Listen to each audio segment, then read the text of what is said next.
오늘 제 강의는 Q&A예요. Q&A가 뭐냐면 질문과 답변이죠. 그래서 우리가 암의 사업을 하면서 질문이 있어요. 궁금증이 있습니다. 또 거기에 대한 답변도 있어요. 근데 사실 오늘 제가 질문과 답변을 얘기를 하지만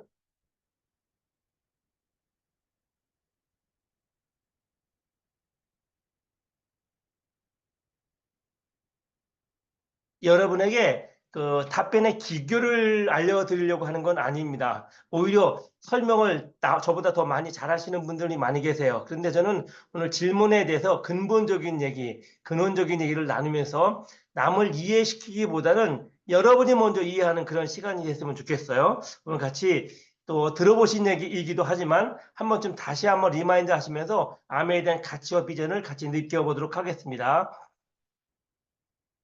먼저 아미 사업은 커뮤니케이션 비즈니스라고 하죠. 대화를 하는 사업입니다. 저는 실험을 했던 사람이에요. 연구를 했던 사람입니다. 그래서 대화가 그렇게 익숙지를 않아요. 혼자 입 꾹 다물고 혼자 실험을 하고 연구를 해서 결과를 발표하는 것만이 전부였기 때문에 말을 하고 대화를 하고 사람을 만나는 거에 대해서 참 어색하고 어설픈 사람이었습니다. 그런데 암의 답을 하다 보니 또 이것도 나름대로 전문가가 되네요. 그래서 제가 경험을 했던 거 그리고 또 배웠던 거를 정리해서 여러분이 같이 나눠보는 시간 되도록 할 건데 먼저 대화를 해 나갈 때는 우리가 특히 암의 사업을 가지고 대화를 해 나갈 때는 여러분이 먼저 알고 있어야 됩니다. 왜냐면 내가 모르는 것에 대한 질문을 받았을 때 굉장히 당황스러워요. 그래서 여러분이 먼저 사람들이 어떤 궁금증을 가지고 있고 어떤 대답을 하는 게 좋은지를 아셔야 됩니다. 근데 그거를 어떻게 아느냐면요. 오늘 제가 강의하는 몇 가지만 가지고는 절대로 부족해요. 그래서 여러분이 평소에 사업 설명회나 미팅을 많이 참석하시면 거기에 대한 그 답변이 다 나와요. 저도 그런 것들을 통해서 배웠거든요. 그래서 사람들이 어떤 궁금증을 가질까 또 사람들은 어떻게 암의 답을 시작을 했을까를 들어보시면서 아 이런 경우에는 이렇게 내가 답변을 하면 좀 적절하겠다 준비를 하고 계시면은 아마 누군가를 만날 때 두려움과 걱정이 덜해질 겁니다. 두 번째 저도 그런 경험이 많이 있지만 암의 답을 좀 공부를 하고 알다 보면 뭐 다 아는 것 같아요. 그래서 암에 대해서 전혀 모르는 사람 앞에 잘난 척하고 싶어요. 내가 다 아는 척하고 싶어. 너는 아무것도 모르는 사람이야. 라고 하면서 잘난 척 떠들기가 쉬워요. 저도 그런 오류가 많이 있습니다. 그런데 그렇게 해서는 안 된다. 왜냐면 상대편을 정중하고 겸손하게 대하는 마음으로 대화를 끌어나가야 되지. 난 많이 알아. 난 다 알아. 넌 모르지. 이런 식으로 접근해 나가서는 그 사람을 후원하기가 힘들더라. 라는 말씀 드리면서 세 번째로 분명히 여러분에게 그런 경험이 있을 겁니다. 여러분은 아미를 너무 사랑하죠. 아미는 너무 멋진 사업 아닙니까? 너무 좋은 정말 설명할 수 없을 만큼 너무 좋은 사업 아닙니까? 그런데 모르는 사람들은 아미를 잘못 이해하려고 하고 있어요. 아미를 지금도 오늘 또 그런 얘기 하겠지만 피라미드나 다단계나 남을 등쳐먹는 정도의 일로 생각을 하는 경우가 참 많이 있습니다. 그런 얘기를 들으면 어떤 일이 벌어져요? 화가 나요. 그래서 그때부터는 화가 나서 사비고 뭐가 다 팽개치고 이기려고 그래요. 엇박질러서라도 이기려고 합니다. 그래서는 안 된다. 그래서 혹시라도 대화를 하다가 논쟁이 될 것 같으면 져주세요. 져주는 게 이기는 겁니다. 우리는 그 사람과 말장난을 해서 말싸움을 해서 이기는 게 목적이 아니고 그 사람을 후원하는 게 목적이에요. 후원을 하려면 여러분이 져주셔야 돼요. 그래서 나는 당신이 생각하는 대로 생각을 안 해봤는데 그것도 그럴듯해. 일리가 있어. 좀 더 알아볼게. 내가 좀 더 배워봐야 될 것 같아. 라고 져주시는 게 좋더라. 라는 겁니다. 그러면서 상대편이 말에는 행간의 뜻이 있어요. 그죠? 글과 글 사이에 뜻이 있다고 하죠. 그래서 상대편의 말을 들으면서 말만 거지고대로 들을 게 아니고 그 사람이 말하는 의미가 뭔지를 잘 파악을 해야 돼요. 이 사람이 어떤 마음으로 저런 말을 할까를 파악을 해서 거기 적절한 대화를 해 나가야 되지 말만 가지고 그 사람이 하는 입에서 나오는 말만 가지고 판단하면 오류를 범할 수 있다.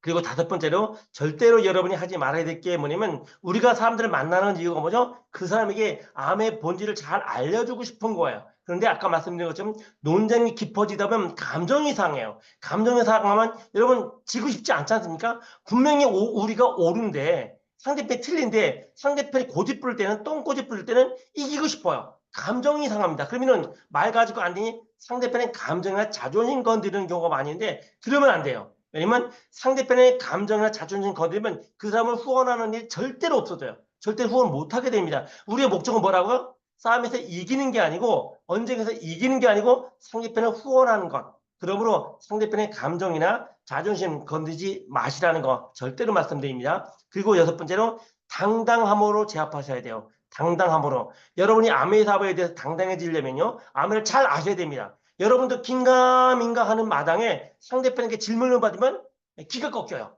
그래서 우리가 아메에 대해서 여러분이 자신 있고 당당해야 돼요. 여러분 신념을 갖고 있어야 됩니다. 그리고 오늘 또 제가 말하는 말씀들 중에 여러분이 이해를 하셔야만 당당해질 수 있는 것들이 있거든요. 그래서 당당함으로 제압하라. 제압하라는 뜻이 뭐 억누르는 뜻이 아니고 마치 어른과 아이가 논쟁이 붙었어요. 그러면 어린아이가 자기의 논리를 막 하고 이렇게 대듭니다. 그럴 때 어른이 맞장구 뜨고 싸우지 않지 않습니까? 그냥 허허 웃으면서 그놈 참 귀엽네 하고 넘어가죠. 똑같아요. 우리는 아메를 알고 있는 사람들입니다. 그분들은 아메의 설명을 한 번도 들어보지 못하든지 들어봤어도 자기의 편견을 가지고 들은 사람들입니다. 그래서 자기의 고집이 있어요. 왜냐면 아는 게 그거니까. 여러분이 더 많이 알고 있는 어른 같은 마음으로 당당함으로 상대편을 이겨나가는 게 좋겠다. 그리고 일곱 번째, 오늘 제가 몇 가지 답변에 대한 말씀을 드리겠지만 답변의 기교, 방법보다는 여러분의 확신이 그 사람에게 느껴지게 해야 돼요. 그 사람들이 여러분을 볼 때 도대체 제가 뭘 믿고 뭐 때문에 저렇게 당당하지? 확실하지? 확신을 가지고 있지? 이런 느낌을 갖게 만드시는 게 이기는 겁니다. 그저 상대편의 질문에 대답하기 쩔쩔매가지고는 여러분이 당당하지 못해요. 그래서 여러분이 대답을 혹시 못할지라도 여러분 이 일에 대한 확신, 믿음이 상대편에게 느껴지게 만드는 게 제일 중요하더라. 그리고 마지막으로 사실은 오늘 제 강의는 여기에 포커스가 맞춰져 있습니다. 누군가를 이해시키고 설명시키는 거 이전에 더 먼저 해야 될 게 뭐냐면 여러분 자신의 의구심을 풀어야 돼요. 혹시 아메답을 시작한 지 조금 됐어도 그래도 긴가민가 하는 부분이 있을 수가 있어요. 근데 그거를 누구한테 물어보지도 못하고 혼자 끙끙하면서 그냥 맞겠지, 아메에서 말하는 게 맞겠지라고 넘어가는 혹시 몇 가지 질문들이 있습니다. 근데 여러분이 정답을 갖고 있지 않으면 당당해지지 못해요. 그래서 여러분 자신의 의문점을 풀어라. 사실 저는요 의심이 많았던 사람이에요.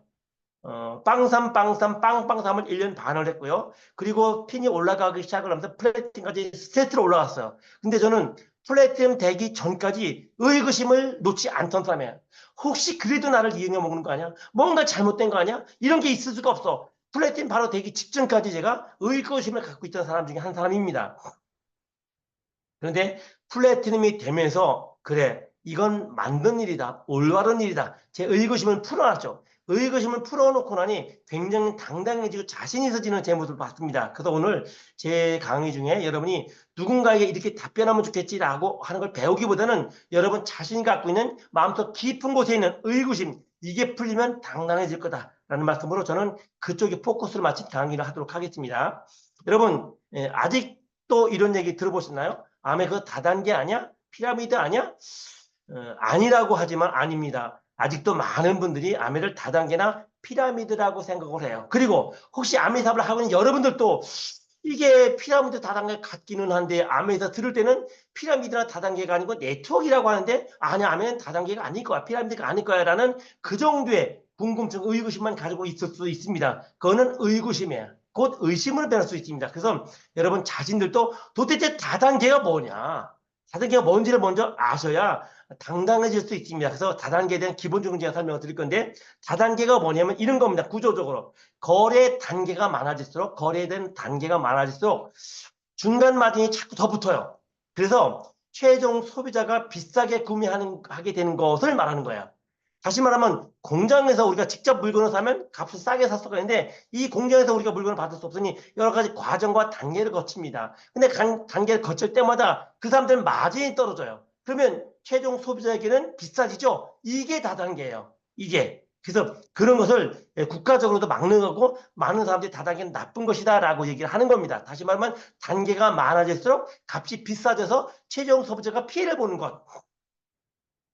그런데 아셔야 돼요. 사실은 우리가 암해삽을 하기 전에 이미 다단계에 노출이 되어 있었어요. 사실 여러분이 대부분이 다단계로 물건을 구입을 하고 있었습니다. 슈퍼에서 물건을 구입하고 있었죠. 백화점에서 물건을 구입하고 있었죠. 그게 다단계예요. 정확하게 말하면. 왜냐면 이런 설명을 들어볼게요. 자, 모든 물건은 공산품은 공장에서 만들어지죠. 공장에서 우리 집으로 오지 않습니다. 그럼 어떻게 되죠? 총판으로 가요. 그때 마진이 붙어요. 도매상으로 갑니다. 또 마진이 붙어요. 슈퍼로 갑니다. 마진이 붙어요. 그리고 슈퍼에서 우리한테 올 때 마진이 붙어요. 다시 말하면 우리는 공장에서는 600원이면 우리가 살 수 있는 물건을 1,300원에 산다는 겁니다. 왜? 다단계니까. 단계를 거쳤습니다. 그래서 정확하게 단계별로 올라가는 것. 600원이 800원이 되고 1,000원이 되고 1,300원이 돼서야 나한테 도달하는 것. 이게 다단계예요. 다시 말하면 우리가 일반적으로 다단계에 노출돼 있다라는 거예요. 노출돼. 한 가지만 더 말씀드려볼까요? 저는 농사를 졌던 사람이기 때문에 이런 내용을 잘 알아요. 수박이 산지에서는 3,000원을 안 해요. 저희 아버지가 수박 농사를 졌습니다. 수박 사는 업자가 와요. 그 업자가 수박을 보더니 이거 2,900원에 줄래? 우리 아버지는 아닙니다. 3,100원에 주세요. 그거 가지고 싸워요. 2,900원에 주겠어. 3,100원에 주겠어. 싸우다가 결국은 그럼 3,000원에 낙찰을 봅시다. 라고 해요. 그럼 우리 아버지는 그래 크게 손해보지 않고 팔았다라고 한 통당 3,000원에 넘깁니다. 그런데 그 3,000원짜리 수박이 서울에 도착하면 3만 원이 되는 거예요. 왜냐면 여러 가지 단계를 거쳐서 10배가 넘어가는 거예요. 우리 아버지는 100원을 더 붙이려고 200원을 더 붙이려고 그렇게 입시력을 하는데도 안 되는데 이게 서울에 오기만 하면 3만 원이 되는 거죠. 왜? 다단계라서. 단계를 많이 거쳐서. 그래서 여러분 정확하게 다단계를 아셔야 됩니다. 다단계는 거래 단계가 많아질수록 중간 마진이 자꾸 더 붙어서 최종 소비자가 비싸게 구매하게 돼서 손해를 보는 것이라는 겁니다. 그런데 아메가 다단계인가요? 물론 아메는 단계가 많이 있습니다. 저로부터 100단계 밑에 있는 사람이 있고 500단계 밑에 있는 사람도 있습니다. 그런데 문제는 뭐냐면 이게 다단계냐 아니라는 거예요. 왜냐면 제가 사는 WS 값과 저로부터 500단계 밑에 있는 사람이 구입하는 WS 값이 똑같다는 거예요. 한 번은 제가 그런 전화를 받았습니다. 저 김기범 사장님이십니까? 네, 제가 김기범인데요. 아메 사업을 크게 하신다며 열심히 하고 있습니다. 내가 WS를 사고 싶은데 좀 싸게 살 수 없습니까? 그러는 거예요. 아니 우리는 똑같이 판매를 하는데요. 그랬더니 아니 선생님은 높은 레벨에 있는 사람이라며 그러면은 좀 싸게 살 수도 있지 않습니까? 라고 하는 거예요. 아닙니다. 누구한테 얘기를 들으셨는지 모르겠지만 그분에게 구입을 하는 가격과 저한테 구입을 하시는 가격이 똑같습니다. 라고 했더니 그래요? 전화를 끊더라고요. 대부분의 사람들이 하이 레벨에 있는 사람들, 오래 하는 사람들은 물건을 싸게 덤핑으로 받을 수 있다고 생각을 해요. 왜냐면 일반 사업들은 다 그렇게 하니까. 그런데 여러분들이 제품을 구입을 하는 가격과 제가 구입을 하는 가격이 똑같다는 거예요. 심지어 내가 먹으려고 사는 가격도 여러분이 사는 가격과 똑같다는 거예요. 왜냐면 이건 직거래입니다. 아멘은 정확히 말하면 다단계가 아닙니다. 직거래. 공장으로부터 우리 소비자들이 물건을 직접 받는 직접 판매 방식, 직거래 방식입니다. 그래서 우리는 정확하게 다단계가 아니다. 왜? 직접 거래하니까. 여러분들과 저와의 단계가 많다고 해서 다단계가 아닙니다. 왜냐면 여러분이 사는 가격과 제가 사는 물건의 가격은 똑같다. 그러므로 저로부터 100단계 밑에 있든 1000단계 밑에 있든 10,000단계 밑에 있든 단계가 아니다. 왜? 물건 구입하는 가격은 똑같다라는 거예요. 그런데 이렇게 여러분들이 그분들에게 아멘은 다단계가 아니고 직거래 방식이다라고 아무리 얘기를 해도 그분들은 안 믿어요. 왜냐면 본인들이 믿고 싶은 대로 믿기 때문입니다. 그래서 여러분이 평소에 그분들을 이해시킬 수 있는 언론, 신문, 잡지 같은 내용을 확보하고 있으셔야 돼요. 그래서 여러분 말이 아닌 신문에서 이렇게 나왔어, 잡지에서 이렇게 나왔어라고 직접 보여준 게 훨씬 좋다. 그래서 여러분이 암에 관련된 자료가 나면요, 그거를 열심히 모아두세요. 우리는 아주 가방 하나로 갖고 다녔습니다. 지금은 그럴 필요까지는 없지만 어쨌든 여러분이 그 신문자료 하나로 한 명을 후원할 수가 있거든요. 그래서 신뢰성 있는 언론, 신문, 잡지, 뉴스, 동영상 등을 가지고 계셔야 됩니다. 그래서 그 반발을 갖고 있든지 이해를 못하시는 분들에게 직접 보여주는 게 훨씬 낫다. 그게 풀어가는 방법이다라는 겁니다. 그래서 다단계 피라미드는 이렇게만 넘어갈게요. 이따가도 그렇게 말씀을 드리겠지만 30년 전에 아멘을 잘못 받아들이는 사람도 있어요. 30년 전에 아멘을 다단계로 피라미드로 받아들이는 사람들이 있습니다. 근데 그분들은요, 지금도 아멘을 다단계나 피라미드라고 생각을 해요. 왜냐면 생각을 업그레이드 시키지 않았기 때문입니다. 두 번째, 그거 사람 많이 끌어모으는 거 아니야? 그분들이 그렇게 물어볼 수 있습니다. 또는 여러분들도 결국은 이거 사람 끌어모으는 거네? 라는 생각 때문에 아멘을 주저하시는 분이 계실 수 있어요. 이 부분에 대해서는 인정합니다. 맞아요. 사람 많이 끌어모으는 건 맞아요. 이걸 거부하지 마세요. 우리는 사람 많이 끌어모으는 겁니다. 표현이 좀 거슬러서 그렇지 분명한 건 사람을 많이 끌어모으는 거다 라는 거예요. 그런데 이 세상 모든 마케팅이 사람을 끌어들이지 않고 할 수 있는 마케팅은 없다는 거예요. 어떻게 사람을 끌어들이지 않고 장사를 합니까? 마케팅을 합니까? 예를 좀 들어볼까요? 삼성, 신입사원 모집을 하죠. 현대, 신입사원 모집을 하죠. LG, 신입사원 모집을 하죠. 사람들은 삼성, 현대, LG에 들어가고 싶어서 안달이나 했어요. 뭔가요? 이게 사람 끌어모으는 거예요. 삼성에서는, 현대에서는, LG에서는 좋은 사람들을 끌어모으려고 애를 써요. 좋은 사람들을. 그러니까 국가에서도 사람을 많이 끌어모으라고 자꾸 권유를 해요. 왜? 그래야 기업이 크고 나라가 부강해지니까. 자, 삼성도 현대도 LG도 사람을 끌어들이지만 피라미드나 다단계라고 하지 않고 오히려 끌려가고 싶단 말이에요. 그렇죠? 또 하나, 교회. 저는 교회 다니지만 교회, 성당, 사찰에서도 사람을 끌어모으려고 애를 써요. 교회에서는 전도라고 하죠. 절에서는 포교라고 하죠. 이거 많이 해야 돼요. 그리고 이거 많이 하는 사람이 훌륭한 사람이라고 얘기를 합니다. 그러면 포교는 전도가 뭔가요? 사람 끌어들이는 거예요. 교회조차도 성당조차도 사찰조차도 사람 끌어들이지 않고는 유지가 안 되는 거예요. 요즘 많은 교회들 문을 닫습니다. 특히 IMF 시대, IMF가 아니고 코로나 이후에 우리나라 교회 반 이상이 문을 닫았다라는 얘기를 제가 들어봤어요. 왜 그럴까요? 끌어들이지 못하는 거야. 절도 마찬가지죠. 성당도 마찬가지입니다. 그래서 우리가 굳이 사람 끌어모으는 거 아니야? 거부할 필요 없어. 사람 끌어모으는 건 맞다라는 겁니다. 근데 이 세상 모든 마케팅이 사람을 끌어모으는 거다. 대학교는 사람을 안 끌어들이나요? 학원은, 병원은 사람을 안 끌어모으나요? 요즘 대학교 큰일 났죠? 인구수가 줄어들어서 대학교에 들어올 인원이 줄어들어요. 대학교 문 닫는 대학교가 한둘이 아닙니다. 왜 그럴까요? 사람 끌어모으지 못했기 때문입니다. 사람 끌어모으지 못하면 대학교도 문을 닫고 학원도 문을 닫고 병원도 문을 닫아요. 그렇죠? 그래서 사람 끌어모으는 건 말이 좀 거슬러서 그렇지 분명히 맞다. 인원을 늘리는 건 맞다라는 겁니다. 그걸 인정하고 들어가자는 거예요. 그런데 문제가 뭐냐면 끌려온 사람들, 말이 좀 기분이 안 좋긴 하지만 끌려온 사람들, 초청되어 온 사람들이 피해를 보면 그건 불법 상술이에요. 여러분이 누군가를 초청했어요. 그 사람이 피해를 보는 일이라면 불법 상술입니다. 그런데 끌려온 사람들, 초청된 사람들이 피해를 전혀 보지 않으면 정법 상술이라는 거예요. 삼성에 끌려갔다가 피해 봅니까? 교회에 끌려갔다가 피해를 보나요? 병원에 끌려갔다가 피해를 보나요? 아니죠. 그래서 문제가 안 되는 거예요. 암에 끌려갔다가 피해를 보나요? 아니죠. 문제가 안 되는 겁니다. 그래서 사람 끌어모으는 건 맞지만 끌려온 사람들이, 초청된 사람들이 피해를 보느냐 안 보느냐가 관건이다 라는 겁니다. 그래서 만약에 암의 피해자가 있다면 또는 암의 피해자가 많다면 벌써 경찰에서 난리가 났을 겁니다. 왜냐하면 암에는 한국에서 30년 이상을 경험을 했어요. 30년이면 한 세대입니다. 저희 아들, 딸들이 아주 어릴 때부터 제가 암의 사업을 시작을 했어요. 근데 우리 딸이 지금 시집을 갔습니다. 30년이 지났어요. 그럼 30년 동안에 피해자가 발생했다면 얼마나 많은 피해자가 만들었겠습니까? 그 많은 피해자들을 보면서 경찰이, 검찰이 가만히 있었을까요? 아니죠. 경찰이, 검찰이 가만히 있어야면 한국이 잘못된 거예요.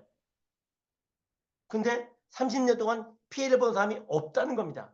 우리가 많이 아는 그 자석료, 뭐 주수도라든가 무슨 돌침대라든가 뭐 이런 잘못된 피라미드를 당장 경찰에 난리 나지 않습니까? 왜? 잘못된 거니까. 근데 아멘은 한국에서 30년 이상을 영업을 해왔어요.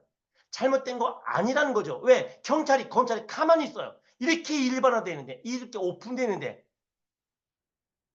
미국은 한국보다 더 세밀하죠? 근데 미국에서 그 빡빡한 나라에서 60년 이상을 아주 정상적으로 영업을 하고 있다는 말입니다. 그러므로 법적으로 전혀 문제가 없는 비즈니스, 오히려 권정을 받는 비즈니스다라는 말씀 제가 드립니다. 세 번째로 소수가 다수가 소수를 위해서 희생하는 일 아니냐. 아마 죄송합니다. 많은 분들이 이것 때문에 암의 사업을 안 한다고 할 것 같아요. 내가 너한테 끌려가서 너는 이득 보고 나는 불이익을 보는 거 아니야? 이런 말을 하지 못하지만 이런 잠재의식이 쌓여 있어요. 결국 너 나를 끌어가서 너 이득 보려고 하는 거 아니냐? 전혀 잘못된 거죠. 자, 우리는 삼성이라는 그룹을 자랑스러운 국가 기업으로 봅니다. 외국에 나가봤더니 체코에 가봤더니요. 코리아, 대한민국을 모르더라고요. 근데 삼성은 알아요. 정말 자랑스러웠어요. 우리나라는 대한민국은 알려져 있지 않지만 삼성을 알더라고요. 우리나라 국위를 선양하는 일이죠. 근데 여러분 삼성은 이렇게 생겼어요. 우리 흔히 말하는 피라미드 구조로 되어 있습니다. 삼각 구조로 되어 있어요. 한번 자세히 내용을 좀 들어볼까요? 맨 밑에 일반 직원이 있겠죠. 사람들은 그 일반 직원이 되고 싶어서 안 다니났어요. 왜? 인정받고 나 삼성 다닌다 그러면 목에 힘들어가요. 또 월급도 많아요. 보장돼 있어요. 일반 직원이 월 500만 원 받는다고 합시다. 근데 그 위에 있는 사람은 월 1000만 원을 받아요. 그 위에 있는 사람은 2천만 원을 받고요. 그 위에 있는 사람은 5천만 원을 받고요. 중역은 월 1억을 2억씩을 받아요. 그러면 중역은 소수죠.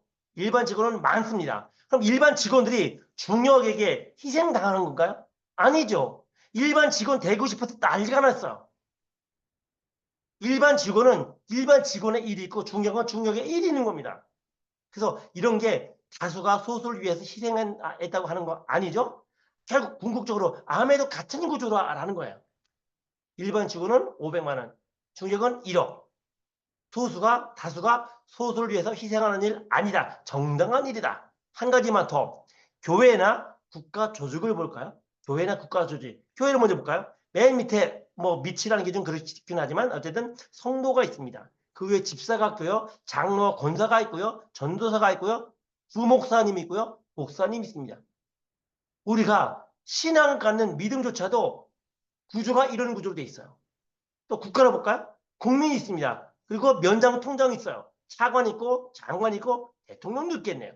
그럼 이게 소수가 다수를 이용해 먹는 건가요? 아니죠. 국민과 성도가 대통령과 목사님께 이용당하는 거 아니죠. 각자의 위치가 있는 겁니다. 그래서 이 세상에는요 가장 안정된 구조는 삼각구조예요. 삼각구조. 삼각구조. 근데 여러분 아시겠지만 여러분도 마찬가지고 저도 마찬가지로 처음에 아멘을 되게 오해했어요. 근데 아멘을 알고 보니 너무 감동스러운 부분이 많이 있지 않습니까? 아니 이렇게 좋은 아멘가 이렇게 정직한 아멘가 이렇게 깨끗한 아멘가 왜 이미지가 이렇게 좀 안 좋을까? 참 재밌는 거 뭐냐면 한국뿐만 아니고 외국에서도 마찬가지예요. 물론 이렇게 우리처럼 나쁜 이미지는 아니지만 미국에서조차도 암에 대해서 금방 뛰어들지 못하는 그런 경우가 있어요. 참 신기하기도 합니다. 어쨌거나 우리 한국 암의 히스토리를 제가 좀 겪어본 히스토리를 잠깐 말씀해 볼게요. 1990년대 초에 한국에 그야말로 진짜 피라미드 자석료, 돌침대, 물침대가 한번 되게 휩쓸고 지나갔어요. 많은 사람들이 피해를 봤습니다. 한강물에 뛰어들기도 하고요. 석촌호수에 뛰어들기도 하고요. 건물에서 뛰어내리기도 하고 아주 사회적 문제가 됐었어요. 이게 좀 잠잠해지려고 할 때 아메가 들어온 거예요. 91년도 5월 달에. 그러니까 사람들은 같은 걸로 보는 거야. 결국 사람 끌어모으는 거더라. 뭐하는 거 설명하더라. 라는 것 때문에 아메를 피라미드로 보기 시작을 했죠. 그리고 초기에 1991년 5월 달에 아메를 시작한 사람들 상당수가 피라미드를 했던 사람들이에요. 왜냐면 이 사람들은 네트워크에 대한 기본 개념을 좀 더 빨리 알고 있던 사람이에요. 그래서 피라미드와 다단계 한탕 먹은 사람들이 한국에 아메가 들어온대. 그래서 그 사람들이 아메를 시작을 한 겁니다. 근데 재벌을 개 못 준다고 피라미드 사업을 했던 사람들이 아메를 피라미드 방식으로 한 거예요. 자기들 하던 방식으로. 초기에 아메는 제품이 3대 5개가 전부였습니다. 근데 이 피라미드를 했던 사람들이 아메로 빨리 떼돈을 벌어야 되는데 3개 5개 가지고는 도무지 답이 안 나오는 거예요. 그러니까 어떻게 합니까? 그 사람들한테 또 안기기 시작을 했어요. 피라미드 방식으로 했습니다. 그래서 초창기 아메를 접했던 사람들 상당수가 피라미드 방법으로 아메를 접했었기 때문에 아메를 피라미드로 보는 경우가 많이 있었어요. 세 번째, 매스컴의 부정적인 시각입니다. 여러분들은 매스컴이 아메를 공격하는 언론을 접한 일이 별로 없으시겠지만 초창기에 저처럼 아메 사업을 시작을 한 사람들은 매스컴의 공격을 굉장히 많이 받았어요. 하루가 멀게 매스컴이 아메를 나쁘다, 피라미드다, 부도덕하다라고 때렸습니다. 저희들 그거 이겨내라고 정말 애를 먹었어요. 근데 왜 매스컴이 아메를 그렇게 부정적으로 볼까? 다 이유가 있습니다. 왜냐면 매스컴은 뭘 먹고 사나요? 광고 수입으로 먹고 삽니다. 아메이는 광고를 안 해요. 이게 미운털 박힌 거예요. 다른 회사는 한 해 5% 성장도 10% 성장도 힘든데 아메는 20% 성장, 50% 성장, 심지어 100%씩 성장한단 말입니다. 이렇게 성장을 해나가요. 기자가 아메를 찾았습니다. 야, 니네 이렇게 빨리 성장하는데 광고 우리한테 좀 줘. 라고 했더니 우리는 아메 광고 안 해. 그랬어요. 광고 안 해. 매스컴이 아메를 이뻐할 리가 없습니다. 자, 그래서 아메와 경쟁사와 매스컴의 관계를 잠깐만 볼까요? 아메가 있습니다. 경쟁사가 있어요. 언론사가 있습니다.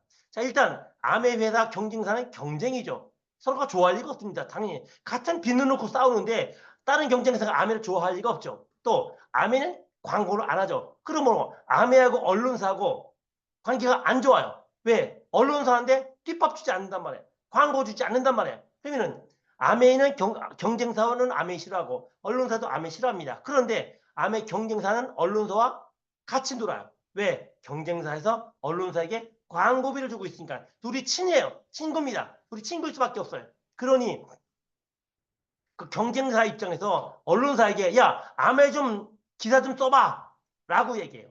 그러면 언론사에서 아메에 대한 좋은 기사를 쓸까요? 나쁜 기사를 쓸까요? 구조는 그렇게 된 거예요. 구조는. 언론사가 아메를 좋아할 리가 없습니다. 그래서 이거를 안 되겠다 싶어서 아메에서 언론사에 기자들 100여 명을 초청했어요. 기자들은 원래 올바른 뉴스를 전하는 게 기자들 아닙니까? 그래서 신문 기자들 100여 명을 초청했어요. 아메 미국으로 초청했습니다. 그리고 아메 다 보여줬어요. 대접하면서 아메 다 보여줬어요. 그 뒤부터는 아메 부정적인 메시지가 거의 안 나와요. 물론 가끔 나오기는 하지만 거의 안 나와요. 아메가 그렇게 했습니다. 그래서 부정적인 시각이 없어졌어요. 근데 문제는 뭐냐면 기자들은 부정적인 시각이 없어졌지만 기자들이 쓴 신문 기사 내용을 본 사람들은 안 변했다는 거예요. 기자들은 변했어. 근데 그 기사를 본 30년 전에 기사를 본 사람들은 안 변했어요. 그래서 아메를 아직도 다단계와 피라미드라고 보는 사람들이 많이 있다는 거예요. 몇 가지 매스컴의 사례를 말씀드릴게요. 금붕어 사건이라고 있습니다. 1993년 7월 달 엠모모 뉴스에 나왔어요. 어떤 내용이 나오냐면 그 당시에는 9시 뉴스가 제일 큰 메인 뉴스였습니다. 제가 직접 확인했던 내용이에요. 일반 뉴스를 다 보내고 맨 마지막 중에 9시 마지막 중에 자 한간에 어떤 모대학 교수님이 나옵니다. 실험 장비를 가지고 나왔어요. 한간에 우리나라 세제가 나쁘다고 하면서 영업을 하는 외국계 기업인데 사실은 그렇지 않습니다. 라고 하면서 실험을 해요. 비커가 3개가 있습니다. 제가 직접 본 뉴스예요. 비커가 3개가 있습니다. 물을 똑같이 넣어요. 그리고 세 비커에 금붕어를 한 마리씩 집어넣어요. 그러면서 뭐라고 얘기하면 자, 첫 번째 컵에는 한국 세제 한 컵을 넣겠습니다. 한 컵을 넣었어요. 두 번째 컵에는 일본 세제 한 컵을 넣겠습니다. 세 번째 컵에는 미국 세제, 아메 세제죠. 미국 세제 한 컵을 넣겠습니다. 독성 실험을 하겠습니다. 라고 하는 거예요. 금붕어가 살랑살랑 꼬리를 줘요. 놀랍게도 제일 먼저 죽은 금붕어가 미국 세제, 아메 세제 금붕어였어요. 그 다음 세제가 일본 세제 금붕어였어요. 마지막까지 한국 세제에 들어가 있는 금붕어는 끝날 때까지 안 죽었어요. 그러면서 뭐라고 얘기해요? 여러분들 외국 세제 독성이 셉니다. 독성이 강해요. 외국 세제 쓰지 마시고 한국 세제 쓰세요 라고 하고 뉴스가 끝난 거예요. 저도 그때 아메를 몰랐을 때고 그냥 아무 생각 없이 텔레비전을 보고 있었기 때문에 아 미국 놈들 일본 놈들 나쁜 놈들이네. 그렇지 우리나라 세제 수준이 그 정도 화학기술이 발전했지라고 넘어갔습니다. 그런데 나중에 알고 보니까 저처럼 실험을 하고 화학을 하는 사람도 깜빡 속아 넘어갔어요. 아무 생각 없이. 왜냐면요 나중에 아는 겁니다. 그 당시에는 우리나라에 고농축 세제라는 게 없었어요. 하이타입밖에 없었어요. 하이타입밖에. 근데 이미 일본과 미국에서는 고농축 세제를 3분의 1로 5분의 1로 농축시킨 그런 세제가 나오고 있었거든요. 여러분 아시다시피 아메 세제는 고농축 세제예요. 그냥 농축 세제가 아니고 고농축 세제입니다. 일본 세제 농축 세제예요. 한국 세제 일반 세제예요. 그러면 세 비거에 한 컵씩을 집어넣었어요.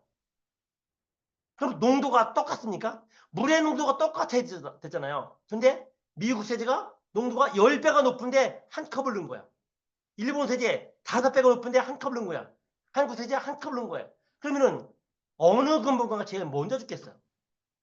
정말 지금 믿겨지지 않지만 이런 말도 안 되는 뉴스를 모 대학 교수님이 TV에 나와서 한국 세제 좋다고 광고했던 시절이 있었어요. 기가 막힌 얘기죠. 아미답을 조금 제가 하는 동안에 그런 얘기가 있더라고요. 우리나라에 저는 9대 일간지가 있는 줄도 몰랐어요. 9대 일간지의 일면에 동시에 아메는 나쁘다, 피라미드다, 외국 기업이 우리나라 돈 다 가져간다라고 동시에 쫙 나온 겁니다. 놀랬어요. 아니 왜 아메가 이렇게 나쁘게 표시가 되지? 제가 기자들 통해서 들은 얘기가 있습니다.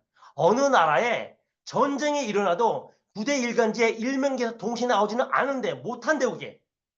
근데 어떻게 9대 일간지에 일면기세 아침에 동시에 쫙 아메가 네거티브한 나쁜 기사 나왔고 놀랐어요. 나중에 이것도 M사 뭐 이제 없어졌나요? 뭐 말해도 되겠네. 무궁화 세제의 비서실에서 근무하시던 분이 아메 사고를 했어요. 근데 그 비서가 하는 얘기입니다. 그 기사 나오기 바로 전날 자기 회장실에서 9대 일간지 국장들 같이 모였다 나갔대요. 9대 일간지 국장들이 왜 암의 경쟁사인 무궁화 대제 회장실에 모였다 갔을까요? 누가 불렀을까요? 그때 주머니에 누가 채워줬죠? 그리고 그 다음날 일문기사 쫙 나온 거야. 기가 막힌 얘기죠. 1994년 4월달 신문에 또 나왔어요.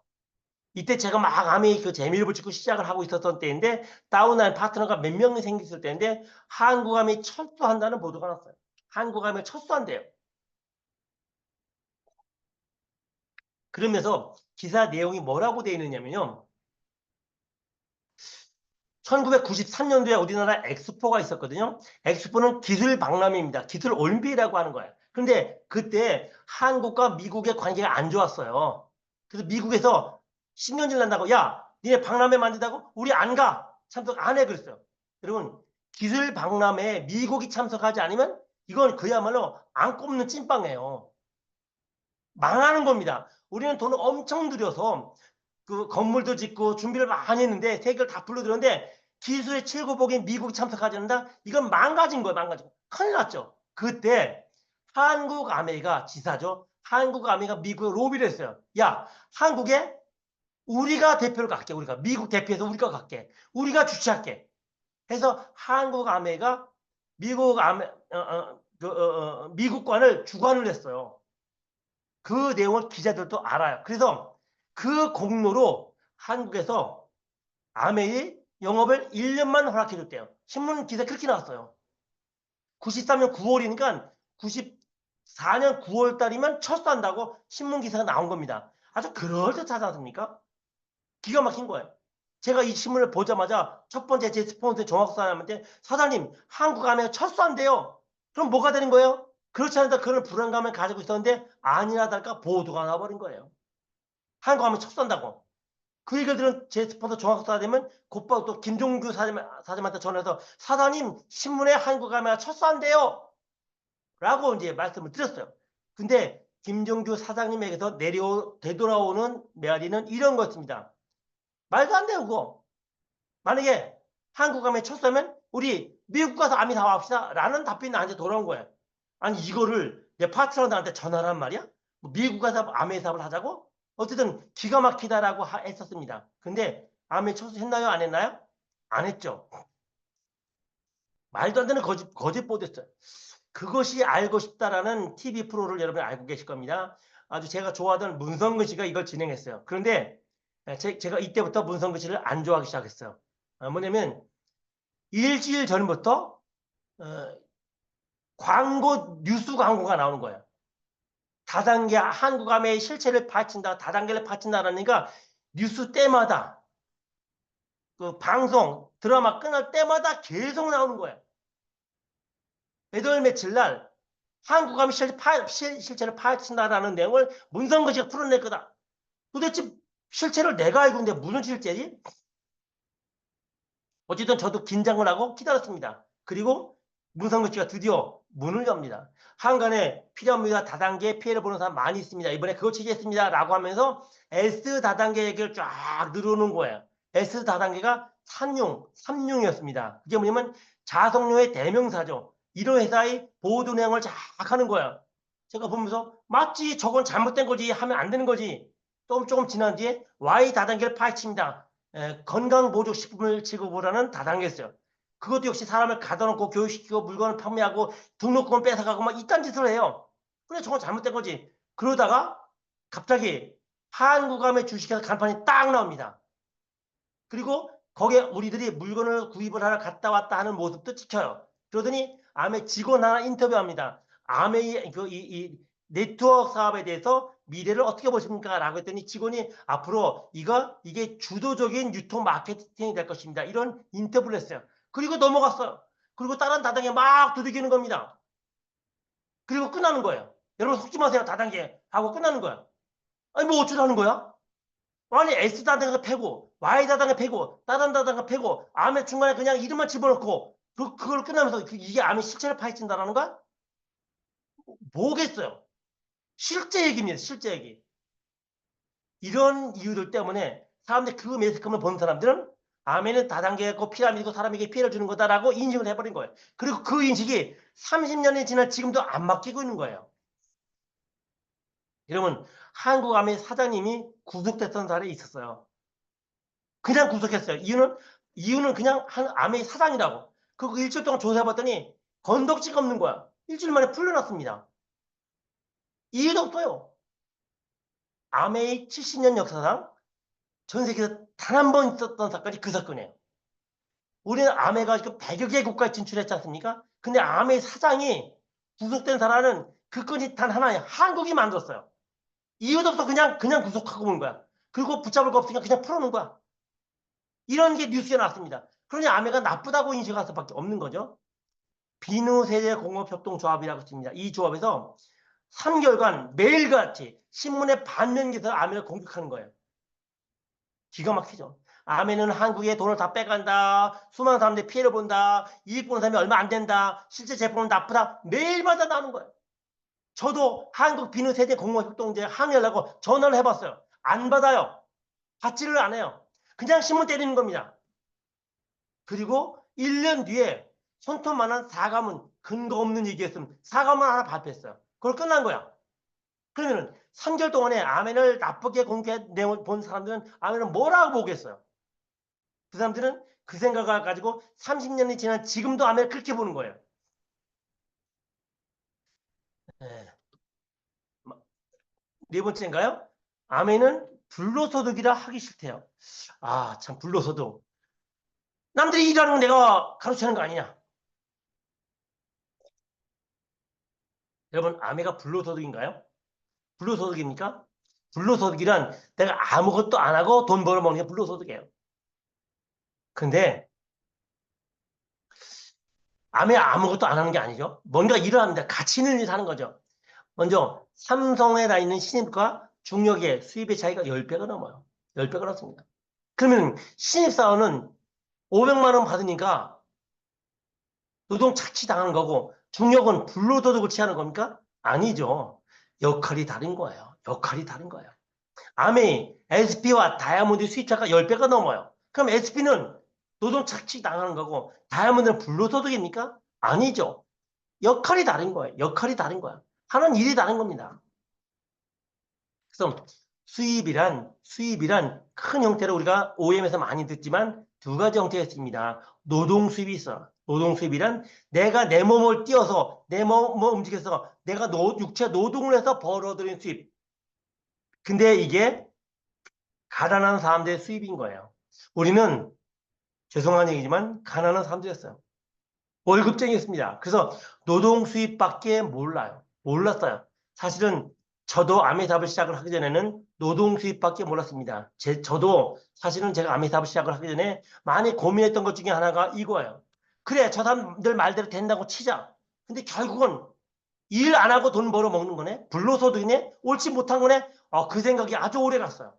왜냐면 저는 노동 수입밖에 몰랐기 때문에 내가 내 몸으로 땀을 흘려야만 돈을 버는 게 진짜 돈이지, 가만히 있는데 돈 들어오는 건 돈이 아니다, 잘못된 거다라고 생각을 하고 있었단 말이에요. 노동 수입밖에. 그런데 암을 통해서 공부를 조금 더 넓게 하고 보니 수입에는 노동 수입뿐만 아니고 권리 수입이 있더라는 거예요. 아시겠지만 권리 수입이 뭐죠? 인세의 수입인 겁니다. 내가 책을 썼어. 책은 한 번 썼지만 그 책이 팔려 나갈 때마다 3년 돼도 5년 돼도 7년 돼도 10년 돼도 수입이 들어오죠. 그게 권리 수입이에요. 맞네. 내가 노래를 불렀어요. 음반을 냈어. 노래는 한 번 불렀지만 그 음반이 팔려 나갈 때마다 3년 돼도 5년 돼도 7년 돼도 10년 돼도 돈을 벌죠. 그게 인세의 수입인 거야. 맞네. 내가 돈을 10억을 은행에 넣어줬어. 이자를 계속 받아. 그것도 인세 수입이죠. 권리 수입이죠. 맞네.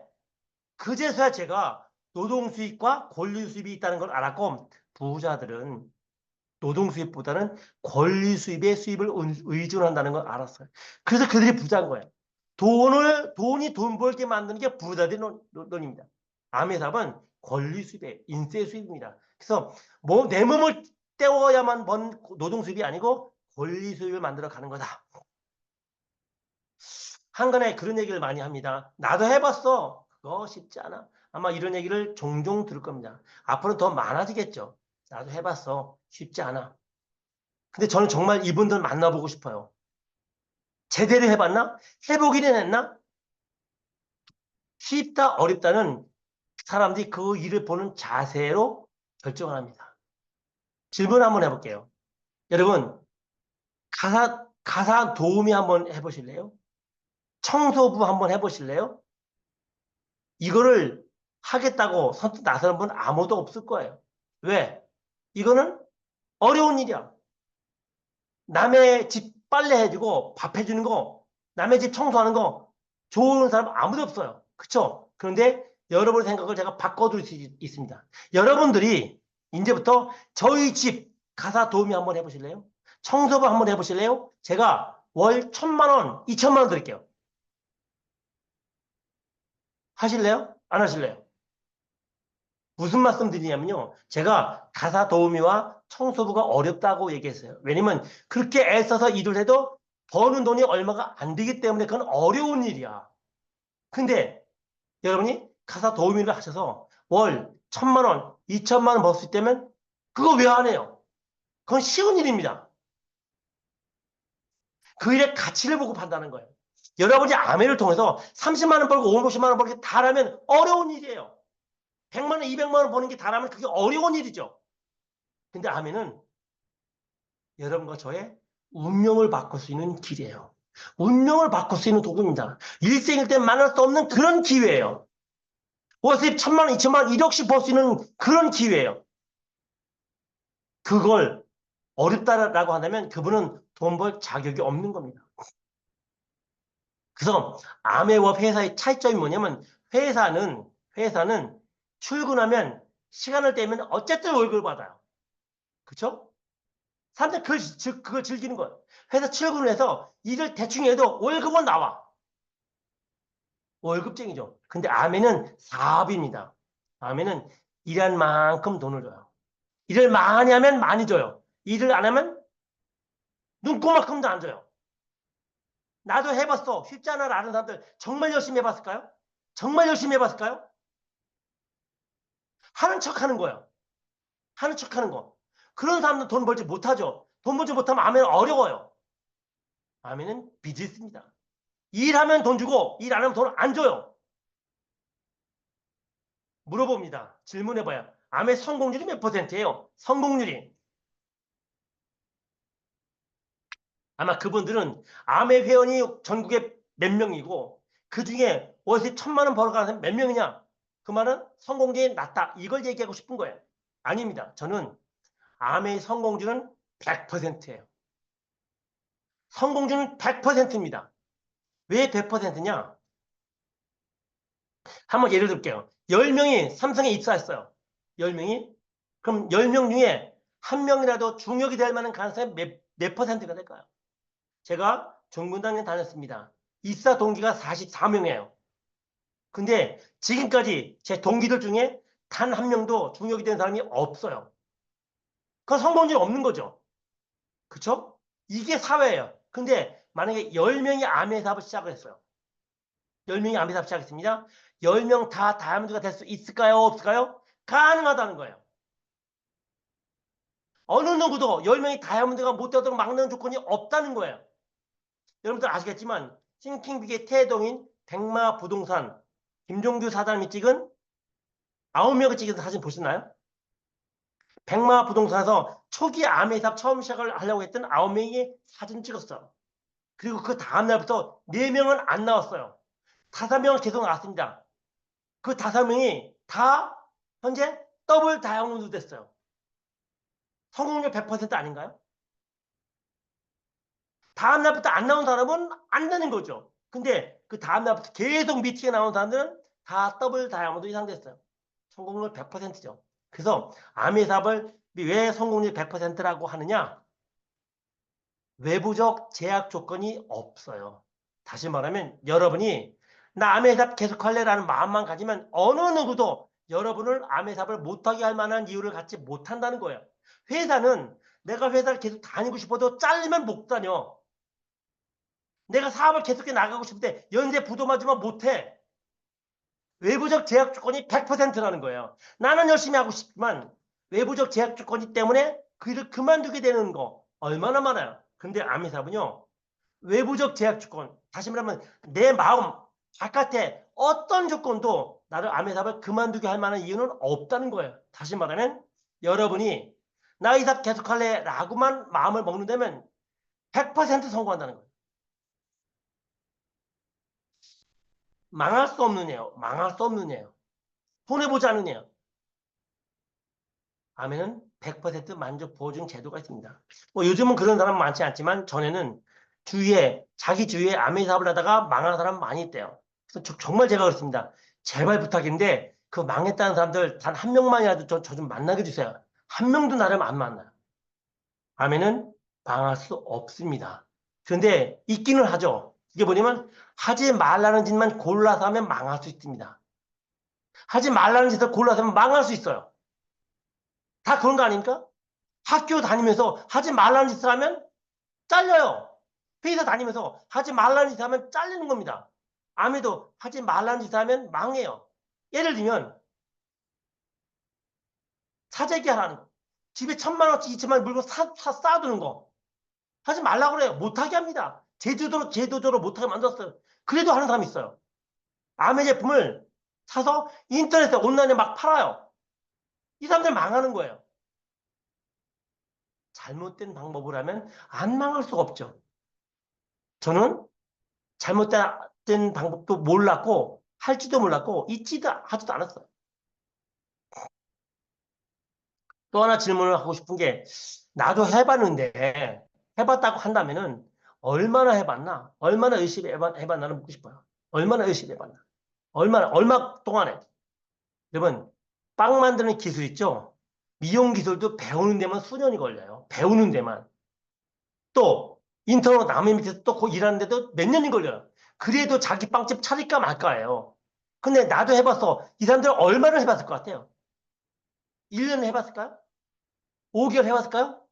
3개월 해봤을까요? 일주일 해봤을까요? 아닐 거라는 거예요. 취미 활동으로 하는 피아노, 드럼 배우는 데만 해도 수년 걸려요.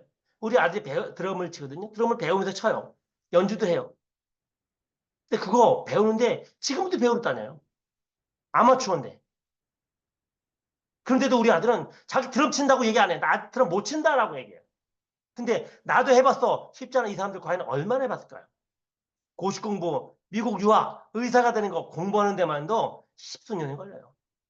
이런 걸 해봤다고 하는 거예요. 이런 거를. 근데 한두 달 해보고 나도 해봤어 쉽지 않아? 그건 해본 게 아니죠. 미국에 갔을 때 미국의 변호사들이 의사들이 다이아몬드가 되는 게 꿈이었어. 저는 의사가 못했어요. 변호사도 못했어요. 단지 암에 다이아몬드가 됐어요. 미국에 갔거든요. 근데 그 잘난 사람들, 그 똑똑한 사람들, 변호사, 의사들이 저희들의 부러워해요. 그게 다이아몬드예요. 저는 의사만큼 공부 못 해봤어요. 변호사만큼 공부 안 했어요. 근데 다이아몬드 됐단 말이에요. 의사만큼 노력 안 했는데, 변호사만큼 노력 안 했는데, 그래도 다이아몬드 됐단 말이에요. 이런 걸 해봤다고 하는 거야, 이런 걸. 또는 이런 얘기를 해요. 암에 한 거 30년이 넘었어. 너무 늦은 거 아니야? 지금 시작해서 언제 내 주위에 하는 사람 다 해. 암에는 영원히 블루오션이에요. 영원히 블루오션이에요. 30년 전에도 기회였고 지금도 기회이고 30년 뒤에도 기회예요. 왜냐면 할 만한 사람만 하기 때문에 그래요. 놀랍게도 여러분 30년 전에 암의 사업을 시작을 했으면 그때는 기회였을 것 같아요? 아니요. 제가 30년 전에 암의 사업을 시작을 했는데 그때 제가 처음 들은 얘기가 너무 늦었어. 한국에 들어온 지 2년이나 됐어 라는 얘기를 저희 가장 가까운 친척한테 들었어요. 한국에 아메가 들어온 지 2년씩이나 되는데 이제 네가 그걸 시작해서 뭐 하겠니? 만약에 한계가 왔다면 60년 넘은 미국의 한계가 왔어야 되죠. 40년 넘은 일본의 한계가 왔어야 되죠. 근데 아직 성장하고 있어요. 이런 말씀 들어볼까요? 기독교 역사가 2000년 넘어요. 그 사람들 목숨을 걸고 선교해요. 여러분 혹시 옛날 영화지만 그 미션이라는 영화 들어보잖아요. 아마존에 그 선교사가 들어가서 선교하는 거. 그렇게 목숨을 걸고 그 사람들 포교해요. 선교해요. 그런데 아직도 전 세계 인구의 10분의 1도 교회 다니지 않는다는 거예요. 목숨을 걸고 하는데도. 가난한 사람들은 늘 변명을 하죠. 가난한 자의 변명을 하고 해요. 뭐라고 하니까 너 성공하면 그때 시작할게. 저도 아메 사업 처음 시작할 때 내 주위에 그런 사람들 많았어요. 너 되는 거 보면 그때 시작할게. 네가 성공해봐. 너 성공하면 할게. 제가 성공했어요. 다이아몬드가 됐어요. 그들 찾아갔어요. 뭐라고 대답을 하는지 아세요? 이구동성으로? 내 주위에 다 하더라. 너무 늦었어. 그때 시작할 것. 누구의 말인가요? 가난한 자들, 실패한 자들의 변명이에요. 그 사람들은 늘 변명만 돼요. 늘 변명만 돼요. 변명하는 두 가지 특징이 있다 그러죠? 변명은 틀리지 않아요. 맞아요. 변명은 맞습니다. 근데 변명은 가치가 없어요. 그래서 변명되지 말라는 거예요. 변명 틀리지는 않지만 가치가 하나도 없어요. 여러분도 자신의 인생에 대해서 변명되지 않는 분들 되시길 바랍니다. 그 또 물어봐요. 야, 세상에 다른 게 많이 있어. 뭐도 있어. 아메가 최고냐? 네트워크는 보장성이에요. 매달, 평생, 증가, 상속. 이것 때문에 우리가 아메답 하는 거 아니에요? 이게 보장돼야 돼요. 이게 지켜져야 돼요. 물론 다른 다단계도 매달, 평생, 증가, 상속해서 보너스 준다는 얘기를 해요. 문제는 그 회사 자체가 없어지더라는 거예요. 없어져. 매달 평생 증가 상속할 만큼 그 회사가 존재해야 되는데 회사가 없어져요. 아메는 지금 70년 됐어요. 아메 회사는요. 제 나이보다 오래됐어요. 제 나이보다. 네트워크는 플랫폼 비즈니스입니다. 플랫폼 비즈니스예요. 우리는 지금 플랫폼 비즈니스 시대인 거 아시죠? 근데 이 플랫폼 역시 거대 조직이어야 돼요. 우리 같은 사람들은 작은 규모는 할 수가 없어요. 그런데 우리는 내 미니 플랫폼을 만드는 비즈니스. 그래서 플랫폼 비즈니스는 규모가 크면 클수록 더 큰 이익이 보장되는 비즈니스예요. 아메는 자타가 공인하는 세계 최대의 네트워크 비즈니스죠. 저한테 유혹이 왔어요. 내가 다른 다단계 하는 회사인데 당신 핀 높다며 나하고 한번 그거 한번 해보자. 소론에서 왔던 사람인데 저한테 그런 제안을 했어요. 뭐 그게 전 세계 6위대나 뭐라나? 여러분 암의 회사를 뺀 나머지 회사도 있겠죠. 불법이 아닌 회사들조차도 2위에서 6위까지 다 합쳐도 암의 몇이 못 따라와요. 암에는 세계적으로 공인된 회사입니다. 맨 처음에 제가 암 회사를 바라보면서 여러 가지 고민하다가 이런 판단을 했어요. 합법적이냐? 합법적이냐? 아무리 돈을 많이 벌 수 있는 거일지라도 합법적이지 않으면 망하게 돼 있고 문제가 된다. 합법적이냐? 아멘은 합법적이다. 예스. 합리적이냐? 법에는 들어왔지만 이치에 맞지 못할 수 있어요. 법망을 얼마든지 피할 수 있으니까 이치에 맞아야 돼요. 도리에 맞아야 돼요. 합리적이냐? 오케이. 그다음에 도덕적 윤리적이냐? 도덕적이냐? 윤리적이냐? 오케이. 마지막으로 내가 가지고 있는 종교 간에 위배된 일이 아니냐? 저는 이 네 가지 관점에서 바라봤어요. 법의 문제가 없고 이치의 문제가 없고 도덕적이고 종교 문제가 없다라는 결정이 내린 순간부터 그래 이거 한번 해보자. 근데 사실은 수많은 질문들이 있지 않습니까? 수많은 질문들이 있지만 또 여러분들이 수많은 의구심을 갖고 있지만 가장 중요한 질문은 이거일 거예요.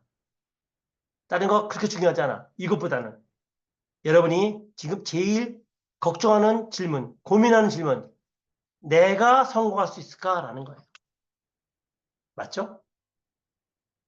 제가 풀어내지 못한 수많은 질문들 아직도 남아 있습니다. 하지만 그런 모든 질문들보다 더 중요한 건 오늘 제 강의를 듣고 있는 여러분 자신이 내가 성공할 수 있을까라는 질문이 제일 큰 질문일 거예요. 그 질문에 대해서 같이 한번 얘기를 해볼까요? 여러분이 혹시 이런 의구심이 든다면 왜 이런 의구심이 들까요? 내가 과연 성공할 수 있을까? 내 팔자에 성공이 있을까? 신은 나를 암의 다이아몬드를 만들어줄 수 있을까? 이런 의문점이 제일 크죠. 이런 의문점이 드는 이유가 뭐냐면요. 아직 네트워크의 원리를 이해하지 못해서예요. 네트워크의 원리를 이해하면 이런 질문이 의미가 없어져요. 암에는요. 한 명이 두 명이 되는 원리, 두 명이 네 명이 되는 원리예요. 원리 자체가. 그래서 암의 사업을 30년 동안 해온 제 결론입니다. 암의 사업을 30년 동안 해온 제 결론이 뭐냐면 암에는 하면 무조건 되고 안 하면 절대로 안 되는 사업이에요. 하면 무조건 돼요. 안 하면 절대로 안 되는 사업이에요. 무슨 말이냐면요. 여러분이 암의 사업 될까 안 될까의 문제가 아니고 여러분의 의지의 문제라는 거예요. 의지의 문제. 내가 이걸 할까? 하지 않을까? 이 문제인 것이지 내가 열심히 하는데도 안 된다? 안 하는데도 된다? 아니라는 거예요. 만약에 정말 내가 성공할 수 있을까라는 질문이 의구심이 든다면 여러분 자신에게 물어보세요. 나 이거 할 생각 있어? 아메이 사업은 이런 거예요. 내가 비누를 바꿔 쓰고 내가 쓰던 비누를 아메이 비누를 바꿔 쓰고 그거 남에게 알려주고 나머지는 시스템이 해주는 사업이에요. 그래서 아까도 말씀드렸지만 암의 성공률 100%라고 하는 거예요. 여러분이 의사 공부를 해야 되는 것도 아니고 변호사 공부를 해야 되는 것도 아니고 기업을 차리는 것도 아니고 비누 쓰는 거예요. 샴푸 쓰는 거예요. 그리고 그거 알려주면 돼요. 그리고 나머지는 시스템이 해줘요. 그러면은 이것이 성공의 비결이에요. 혼자 방구들 속에서 내가 이거 할 수 있을까 없을까 될 수 있을까 없을까 고민하지 말고 미팅장에 나오세요. 미팅장에 나오시면 또는 미팅장에 초청하시면 해답은 거기 있어요. 여러분이 하시는 일에 대해서 당당해지세요. 아멘은 멋진 빛이 있습니다. 가치가 있는 빛이 있어요. 여러분이 더 아메이 회사에 대해서 제품에 대해서 자긍심을 가지고 여러분 하는 올바른 일을 많이 전달해서 또 누군가의 인생에 변화를 주는 여러분 되시길 바라면서 오늘 제 강의 마칩니다. 수고하셨습니다.